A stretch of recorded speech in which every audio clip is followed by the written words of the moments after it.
Hello everyone, welcome to Education Rise. हम कर रहे हैं हाफ ईयरली एग्ज़ाम 2021 के लिए इंग्लिश के पेपर्स की प्रैक्टिस। तो आज भी हम यहाँ पर इस वीडियो में करेंगे सेक्शन ए जो है रीडिंग सेक्शन, उसका हम अभ्यास करेंगे। यहाँ पर आपको एक पैसेज मिलेगा और नीचे क्वेश्चंस दिए हुए हैं, उन क्वेश्चंस का आपको आंसर इसी पैसेज में से देना है।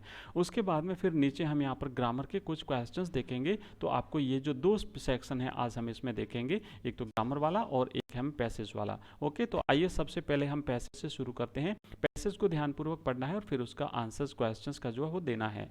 Read the following passage carefully and answer the questions below. Mukesh's family is among them. Mukesh का परिवार भी उनमें से एक है। None of them know that it is illegal for children like him to work in the glass furnaces with high temperature, in dingy cells without air and light, that the law, if enforced, could get him and all those 20,000 children out of the hot furnaces, where they slog their daylight hours, often losing the brightness of their eyes. Mukesh's eyes beam as he volunteers to take me home, which he proudly says is being rebuilt. We walk down stinking lanes choked with garbage, past homes that remain hovels with crumbling walls, wobbly doors, no windows, crowded with families of humans and animals coexisting in a primeval state. तो हमने ये passage पढ़ा। आइए अब हम देते हैं answer. पहला क्वेश्चन है, what is the occupation of Mukesh's family. Mukesh के परिवार का व्यवसाय क्या है। तो हमने यहाँ पर देखा कि मुकेश का परिवार भी उनमें से एक है जो बैंगल मेकिंग का काम करते हैं। तो राइट आंसर रहेगा इसका, Mukesh's family is engaged in the work of bangle making.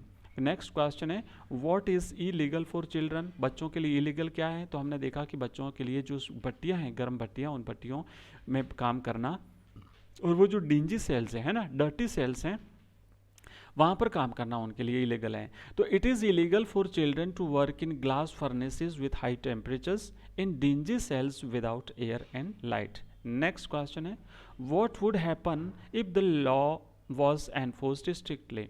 इसका राइट आंसर रहेगा, if law is enforced strictly it could get around 20,000 children out of the hot furnaces where they slog their daylight hours, often losing the brightness of their eyes. Next question है, what are the living conditions of the area where Mukesh lives.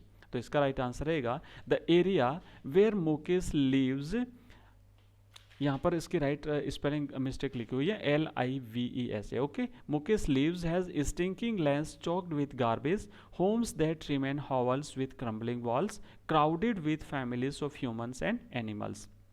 And next है, find the word from the passage which means dark and dirty. तो dark and dirty का क्या मतलब होता है। Passage में इसका वर्ड दिया हुआ है dingy. Okay, dingy means dark and dirty. Next question है, find the word from the passage which is opposite to modern. Modern का अपोजिट क्या है ये आपको बताना है। तो मॉडर्न का अपोजिट होता है प्रीमिवल। मॉडर्न यानी आधुनिक, प्रीमिवल यानी आदिकालीन। ओके, प्रारंभिक काल का। नेक्स्ट, अब ना यहाँ पर हम ग्रामर सेक्शन के कुछ क्वेश्चंस लेते हैं। क्वेश्चन दूसरा है, combine the following sentences using the words given in brackets. यहाँ पर ब्रैकेट में जो शब्द दिया हुआ है इसका यूज करके आपको इन दोनों सेंटेंसेज को कंबाइन करना है। पहला सेंटेंस है, if you do not work hard you will not succeed. अगर तुम कठिन मेहनत नहीं करते हो तो तुम सफल नहीं होंगे। तो यहाँ पर अनलेस का यूज करना है। अनलेस का मतलब होता है जब तक नहीं। Unless you work hard you will not succeed. जब तक तुम कठिन काम नहीं करते तुम सफल नहीं होंगे। अनलेस का मतलब ये होता है do not. Okay, do not. अब जो अनलेस का प्रयोग करते हैं तो डू नॉट हट जाएगा। नेक्स्ट है, if he does not come to me I will not help him. यहाँ पर भी अनलेस का प्रयोग करना है, जब तक नहीं। Unless he comes to me, जब तक वो मेरे पास नहीं आता, I will not help him, मैं उसकी मदद नहीं करूँगा। एंड लास्ट क्वेश्चन है, he finished his work he went to bed. उसने अपना काम पूरा किया और उसके बाद फिर वो सोने गया। आफ्टर का प्रयोग करना है यहाँ पर। तो after he had finished his work he went to bed. तो इस तरीके से हमारा ये आज हमने दो क्वेश्चंस किए। Thank you.